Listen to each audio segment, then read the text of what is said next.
Paint the Wind by Pam Munoz Ryan. Chapter 12. A boy doubled over with laughter.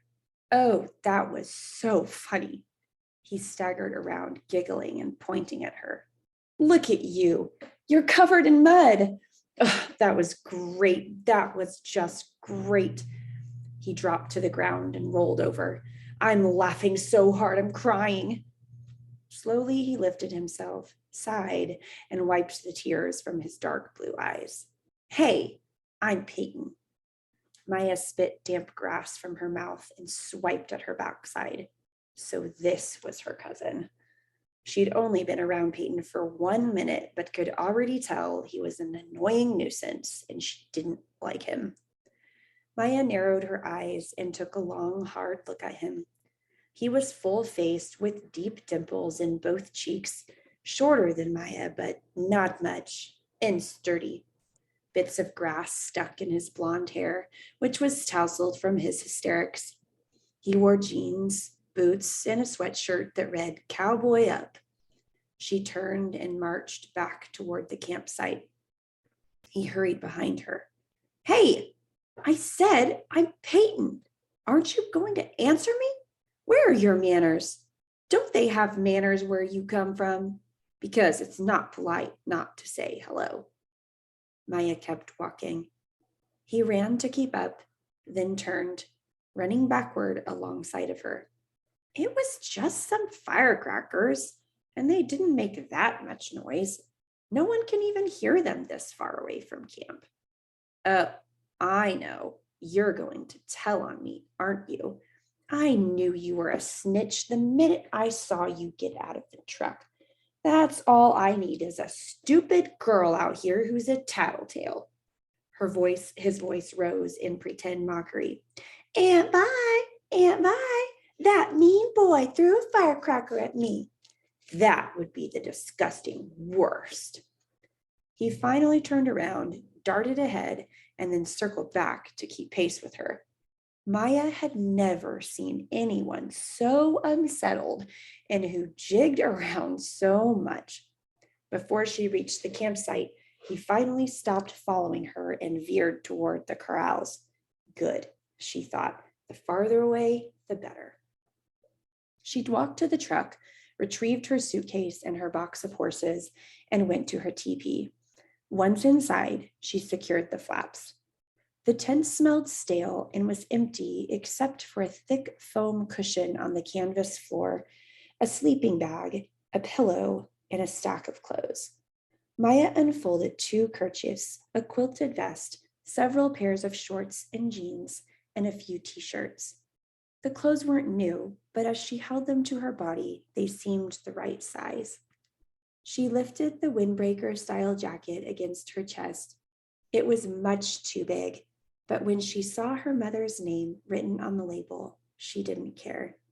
And even though she wasn't cold, she put it on, stroked the sleeves, and wondered if the other clothes had once belonged to her mother too. Maya looked around the tiny cone-shaped room, took a deep breath, and thought of grandmother. She would have been so appalled by the conditions. But Maya's mother had wanted this for her, and her father had agreed. There must be something wonderful here. She tied up the square window flap, retrieved several toy horses, and stood at the mesh screen looking out. Holding a horse figure to the portal, she whispered, "What's so special about this place?" They ate around the fire, corn and chicken, fruit and potatoes. Moose and Fig washed the dishes in a big tub with water from the river that had been heated in a giant kettle, while Aunt Vi wiped down the pantry. As the sun dipped behind the horizon, the sky smeared pink and orange and blue. Maya faced Peyton, who sat across the fire, fiddling with the feather in his hand. I collect feathers. This is a magpie's. At home, I have about 50 different ones. So if you see any, let me know, and I'll tell you if I already have it or not. Maya stared into the fire. By the way, ever ridden a horse? Maya glanced back. Fig and Moose and Aunt Vi were still occupied. Sure, said Maya, lots of times. I've been riding since I was a kid, said Peyton. I've got 2 horses at home, and I've won all sorts of ribbons in juniors for barrel racing. Ever gone camping? She sighed and rolled her eyes. Actually, I went to summer camp every year at Big Bear Lake. It was perfectly fun during the day with all the great activities like swimming and crafts and hiking. We slept in tents until the bear came. A bear? Peyton leaned forward. Yes, a bear came into our camp in the middle of the night and ate all of our food and then totally destroyed the camp leader's tent. It's an absolute miracle he survived because the bear claws entirely ripped through the canvas. After that, they moved us to cabins. Wow, I guess that's why they call it Big Bear Lake, huh? I camp here every summer, but we don't usually see bears. There are mountain lions around in the foothills looking for mule deer or pronghorn. When they find one, they follow it and then kill it and try to hide it so they can come back and eat again later. By the way, ever felt any earthquakes? Because I hear they have them every couple of months where you live. Maya forced a smile. Actually, we have them every couple of days. We have to bolt down absolutely everything in the house, or it just jiggles everywhere. And we have railings, so if you're walking down a street and there's an earthquake, you'll have something to grab onto. Once, I was upstairs and we had an earthquake, and by the time it was over, it had tossed me all the way downstairs. It's extremely exciting and tremendously dangerous. Really? Do you have to miss school? Oh, sure, because the classrooms are entirely in shambles after an earthquake, and we have to wait until they're cleaned up. Every year in June, we have to make up all the days we missed for earthquakes. You know, earthquake days. Just like us making up snow days. Did you ever get hurt from one? Before she could answer, Aunt Vi, Fig, and Moose reassembled in their chairs with their coffee. What are you two talking about? Asked Vi. Maya was telling me about earthquakes, said Peyton. You ever felt one? Asked Moose. Not really, said Maya. Peyton lurched forward in his chair. But you just said, Maya interrupted him. Grandmother told me that I slept through one once, but it didn't do any damage. Aunt Vi glanced from Maya to Peyton.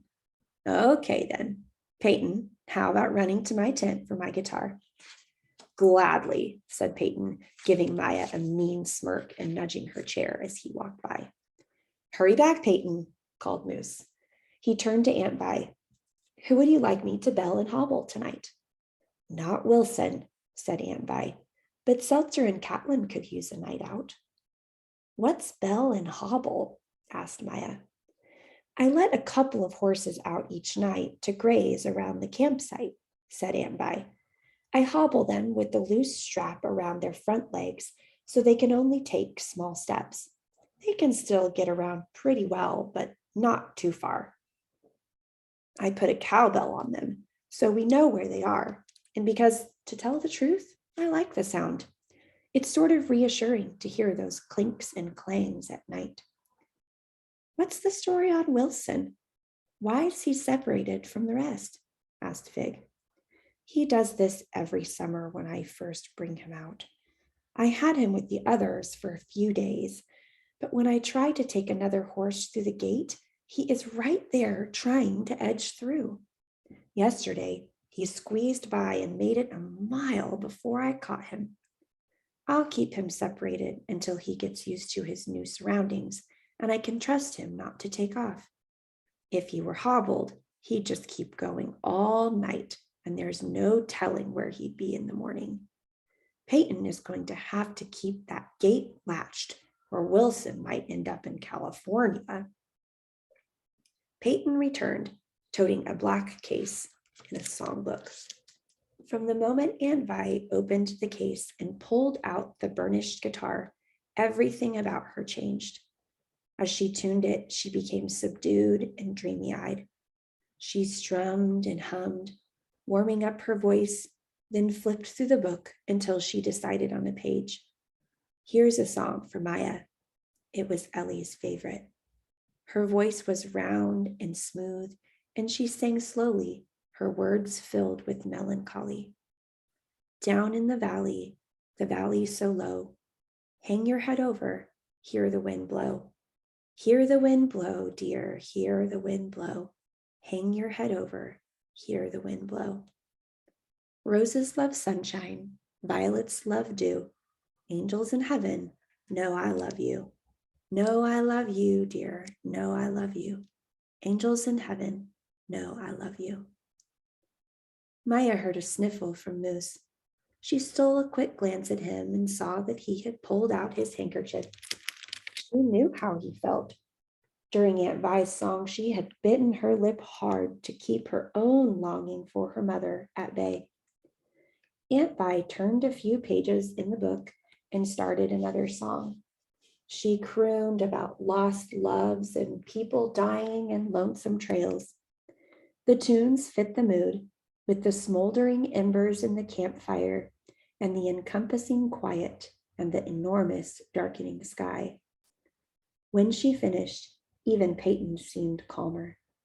Promise you'll sing every night, Aunt Vi? I'll do my best, Peyton. She looked at Maya. I tinker with the strings every evening, but when I'm heart heavy, I only strum and can't bring myself to sing. There were a few years after your mother when there was no singing. Aunt Vi busied herself with putting away the guitar. Fig stood and stretched. Golly did the same. It's about that time. Moose and I will be leaving early, Maya, so I'll see you in a few weeks. Have fun on Seltzer, your Equus Catalyst. Peyton, I'm feeling a little scaredy. You'd better sleep in with me tonight. Peyton grinned and nodded. Good night, everyone. Come on, Golly. Uncle Fig and his dog headed toward the river. Moose stirred out the embers. Vi, I'll take care of the horses. As he passed Maya's chair on his way to the corrals, he touched the top of her head and said, I never thought it would happen. You being on the Sweetwater with us. And I sure hate to leave you so soon. But we'll be back before you notice. Good night, Maya Bird. You don't mind if I call you that, do you? She shook her head, not minding at all. Well, okay then. I'm off to sleep. He disappeared in the darkness. Aunt Vi pointed out where everyone slept. Moose, Fig, and Peyton's teepees stood closest to the river. Aunt Vi's was in a clearing beyond the campfire. Maya's was farther away still. If you need anything, just holler and I'll come running. In the morning, if I'm not in camp, get yourself some breakfast. The oatmeal will be on the warming grate over the fire. Then meet me up at the corrals. And Maya, Moose is right. We've missed you, and we're very glad you're here. Peyton jumped up from his chair and in his haste knocked it over along with the one next to it. He quickly righted himself and ran off, calling back, Good night, Aunt Vi. Good night, Peyton, she answered. Then more quietly, that boy needs a big field and a bucking bronco to wear him out. Maya, I guess you can see that Peyton's a bit of a tumbleweed. I'm not sure who looks forward to summertime more, Peyton or his family. She handed Maya a flashlight. Sleep tight now. Thank you, said Maya, watching Aunt Vi walk away. She turned toward her tent and wished it wasn't so far from the others. She took tentative steps, following the beam of light. The darkness surrounded her. She tried to convince herself that there was a peacefulness about it, but grandmother's stories about children disappearing in the night weaseled through. A shadow shifted. A willow branch snapped. She sensed a large presence nearby. A low growl rumbled from the bushes. She froze and gasped and swung the flashlight, but could see nothing. Something thudded in front of her and then behind. She spun and finally shined the flashlight on the grinning Peyton. Scare you? Maya gritted her teeth and marched around him toward her teepee. He called after her in his fake voice. Everyone's so happy you're here. Maya this, Maya that. Just so you know, I'm not happy you're here. Maya slipped into her teepee, tied all the flap ribbons, took off her boots, and crawled into her sleeping bag, fully dressed. She turned off her flashlight. A creature wriggled across her legs. She jerked and tried to pull away, but it seemed to be everywhere at once. Maya jumped up and tripped from the confines of the mummy-like sleeping bag. As she struggled on the floor of the tent, tiny cold feet ran across her hand. She screamed, "Aunt Vi!" When Aunt Vi finally untied the ribbons and forced her way inside the tent, she found Maya sitting motionless and shining her flashlight on a tiny mouse in the corner of the teepee. Maya, it's just a mouse, a little field mouse that couldn't hurt you. Aunt Vi shooed the mouse from the tent. It looks like Peyton's been up to his tricks again. Don't worry, it can't get back in. Are you sure? Your teepee has a zipper beneath those ties, said Aunt Vi. Fasten it tight and nothing can get inside. Within moments, the strumming of tiny feet skittered up the outside of the teepee. Aunt Vi reached up and slapped the side of the canvas. Maya heard a simultaneous squeak and thud as the mouse hit the ground. She blew out a long breath. I'll have a talk with Peyton, okay? Said Aunt Vi. Maya nodded and zipped the tent opening after her. She inspected every crevice of the entire tent and inside the sleeping bag. Then she pulled deep into the quilted cocoon and wondered if it was possible to bell and hobble Peyton. Chapter 13. Maya followed a path up a dirt hill and emerged in the field next to the remuda. She paused. The grass still glistened with morning dew, and the air was infused with the sweet, grassy aroma of damp hay. As she approached the enclosures, several horses lifted their heads and whinnied. She straightened the kerchief around her neck, snuggled her hands in the unzipped pockets of the vest, and whispered, I'm going to ride a horse, a real horse. A spurt of excitement laced with anxiety coursed through her mind and her stomach. Would riding a horse feel the same as reading about riding a horse? Curious about a blue plastic container a few feet from the corral, Maya stopped and lifted the lid. Immediately, 2 horses edged as close to the bars as possible. Inside the container was some type of grain with a delicious smell that reminded Maya of oatmeal and molasses cookies. She scooped out a bit and with a cupped hand, fingers pointing up, held it through the bars. Do you guys like this stuff? Maya, she whirled around. Aunt Vi hurried toward her. When you hold out your hand to a horse, especially if you have food in your hand, hold it flat and tight. A flat hand looks bigger. Believe me when I say that a horse could chomp those fingers and it wouldn't feel one bit good. Maya swallowed hard. She turned back to the horse and leveled and tightened her hand. The horse deftly nibbled the food from her palm, its gigantic lips as tender as a baby's cheek. Okay, let's get started. Follow me, said Aunt Vi. Where's Peyton? Asked Maya as they entered the corral. After that prank last night, I told him to stay in camp during your lesson. You don't need more than one critic while you're learning. First thing, never sneak up on a horse or come up from the direct behind or the direct front because they can't see you there. Most people approach a horse on the near side, which is their left. Always let them know you're coming. Maya followed Aunt Vi into the corral, taking timid steps to avoid the occasional droppings. Hey there, Seltzer, said Aunt Vi. I'm right here, boy. She slipped the halter over the horse's muzzle and buckled it. When you lead a horse, hold the rope a few inches from the halter clip, stand to the side, and walk as if you were the Queen of Sheba. You don't want to lead a horse by standing right in front of it, because if it got spooked, it would run right over you. Here, you take the rope and lead him to the tack bench. Maya knew she wanted to try, so why was she hesitating? Take the rope, she told herself. She wavered. Maybe it would be better to tell Aunt Vi that she'd rather wait until tomorrow or some other day. Maya followed the rope from Aunt Vi's hand to the horse's face. She was surprised at the length of the lashes and the intense eye which seemed to look through her and read her thoughts. There was something hypnotic about being in the horse's presence, as if she were under a spell. Was that her hand reaching for the rope?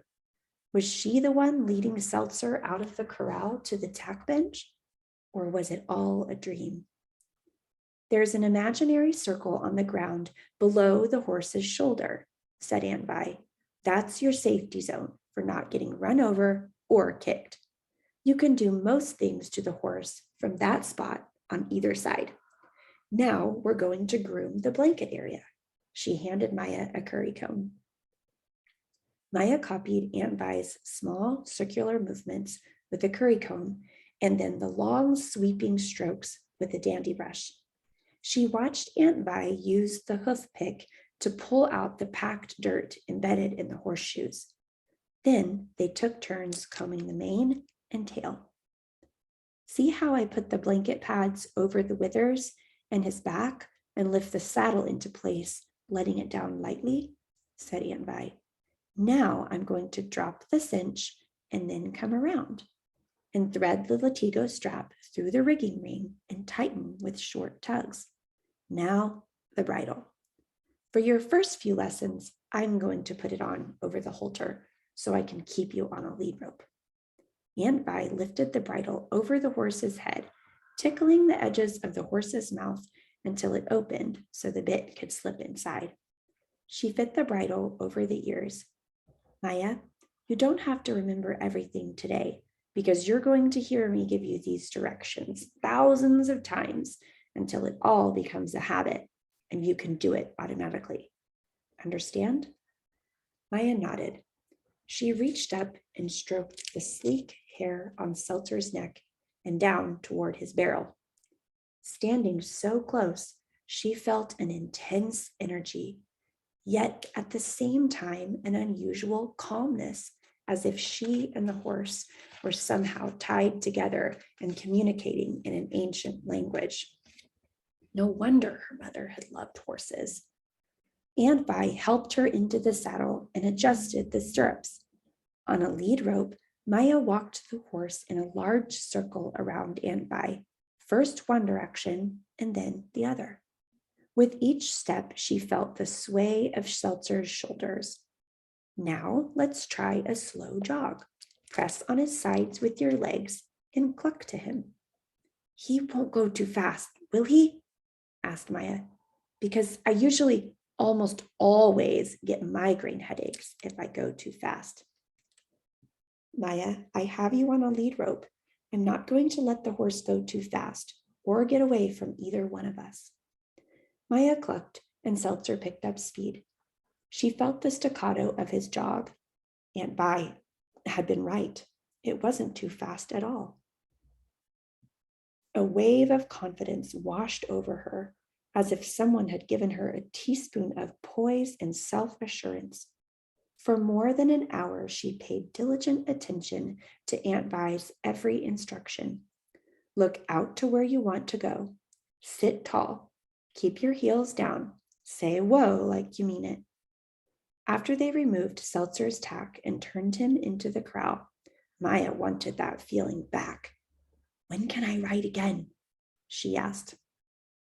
Tomorrow morning and every day after, said Aunt Vi. Now head back to camp. When you see Peyton, send him up here. I'm going to work with him for a while. He's a different boy on a horse. Riding might as well be a tranquilizer for him, and I want him to find that quiet spot in his mind as much as possible. Don't forget your chores, Maya. Haul about a dozen pieces of wood from under the tarp to the pile next to the fire, and then sweep out the kitchen tent, your teepee, and mine. Maya nodded and ran back to the campsite, thinking that she was a different girl on a horse, too. Only for her, it wasn't a quiet spot.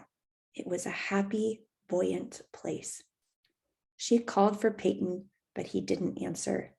She moved the wood for Aunt Vi and looked around the campsite again. Where was he? Maya took the broom to her teepee. When she lifted the flap, she saw that the lid was off her box of horses. The photo of her mother lay on the canvas floor, and the figures had disappeared. Maya ran toward Peyton's tent.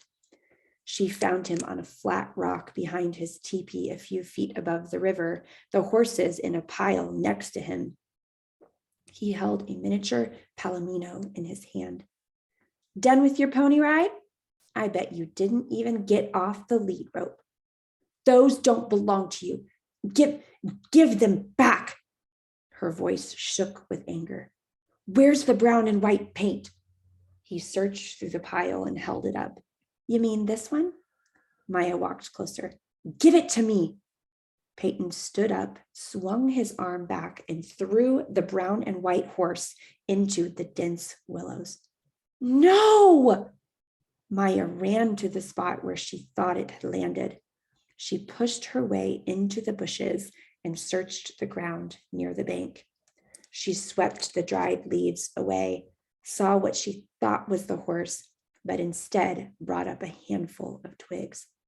She continued in a frantic scramble, whimpering, I can't lose her. She's all I have left. Willow limbs smacked her face. She pulled out from underneath the bushes, stood up, and looked at the deep and endless hedges. It would take forever to find it. Tears streamed down her dusty cheeks, leaving muddy tracks. Peyton came up behind her. What's the big deal anyway? She wiped away her tears and turned to face him, her fists clenching and unclenching.